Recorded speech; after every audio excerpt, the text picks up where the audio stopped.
Hi everyone, and welcome back to 8. I would like to welcome new subscribers and my regulars back as well. Thank you so much for your support. I do hope you'll stick around for the long run and subscribe.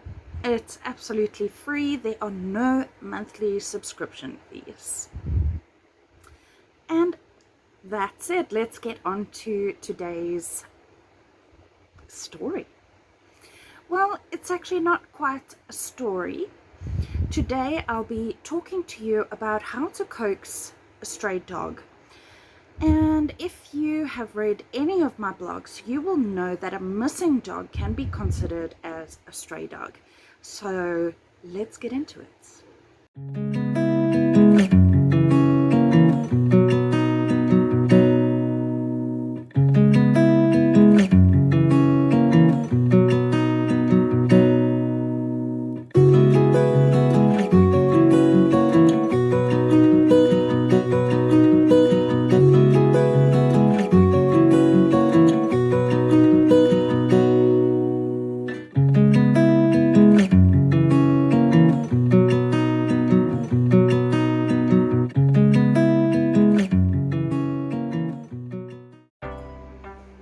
Now, the first and most important issue that I would like to address with you is if you are trying to capture your missing dog or a stray dog, don't call them. You have no idea whether they are in flight or fight mode. Basically, what happens when they get a fright or when they get missing, their character comes into play. Depending on their character, they are going to run and just keep running, or else they're going to hide. When that fear factor comes into play, they basically go back to let's give you an example here. Let's go back to the cavemen. Right now, we don't have to hunt for our food, do we? But as cavemen, if a caveman needed food, he had to hunt for it. And if he was killed by what he was hunting for, he wouldn't be enjoying it. And that is basically what happens with a missing dog. They can go back into that mode of anxiety and life. What is that life? That life is looking for food, shelter, and water, and keeping themselves safe from predators. And for cats and dogs, a predator could even be their own guardian. So don't call them. Rather do this. If your dog is more skittish, you could very well find him in fight or flight mode. So what you want to do is entice them. You don't want to look at them head on. You'd rather give them a bit of side eye, because anything looking on or big eyes is scary and considered a threat. Noises could be considered a threat, especially for cats who may be hiding under a deck. Once again, you want to entice them out. How do you entice them out? Well, cats, as somebody who has trapped and cared for feral cats, you go for the stinkiest fish possible. Lucky Pet pilchards. Bring it out. Or perhaps if you know what their favorite treat is, with a really strong smell. You also really have to keep calm with dogs or cats.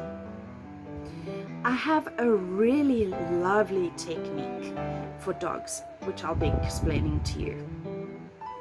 Okay, so with a dog, you don't want to make eye contact, you don't want to pat your leg, and you certainly don't want to move towards them. If you do see your dog or a stray dog and you'd like to capture them, perhaps carry something in your car with you while you're searching, like a chip packet. Anything that would make a noise. So a dog food bag is great, especially if it's of the Hills variety. It has a nice crackle. Chip packets make a nice crackle. Anything that makes a nice crackle. You could consider the smell too, because the more enticing it is for them to come towards you, it is good for the catcher. So you take out your food, you crackle the packet, you say things like, this is really nice. Now, gosh, Cammy is sleeping right now, but if you just have some food and you go, she is going to be present in a flash. She loves her food, and yeah, dogs, I swear they could smell cheese at a 10-mile radius. So you have your crunchy packet, you've got that food noise. You've got the this is tasty, this is nice, and you pretend to eat it. You start to actually kneel down if you notice them coming closer to you. You should also have you don't want to actually have a leash to try and leash and collar them and hold them down and all that nonsense. You just want to have a leash that is looped. Loop it through the hand section so it can go around their head, and you can just loop it on quickly. They might try to even crocodile roll when you do this. Because they are in this fear mode, get them into the car and then leash them properly. I will type out the tips and I'll put them up for you. And yeah, that is basically it. It is really a short and easy tip to get them in the car. But right throughout the process, you don't want to make eye contact. You want to know where they are. You don't want to make any screechy noises. You want to keep your voice calm and collected. Keep yourself calm and collected. Take a few breaths before you go out there. That is huge.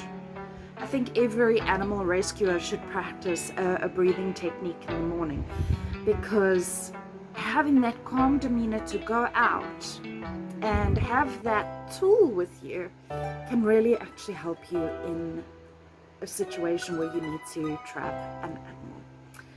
I do hope this information was really helpful for you, and I do hope that you'll subscribe to my channel. Yeah, I plan to have quite a few informative vlogs in the future. I don't want to keep them too long or anything, so yeah, 15 minutes max, unless I do a workshop. Then they should be about 30 minutes long, but that will be more rare. So if you'd like to learn along with me or pick up some friendly tips, do subscribe to my channel. Please do leave a comment in the comment section. Let me know what you would like to know about. I could answer it on my TikTok, or I could create a video if I feel the need that has enough information for a video, or I'll just chat to you directly. So yeah, once again, thank you so much for joining me, and remember that pets are family. Till next time.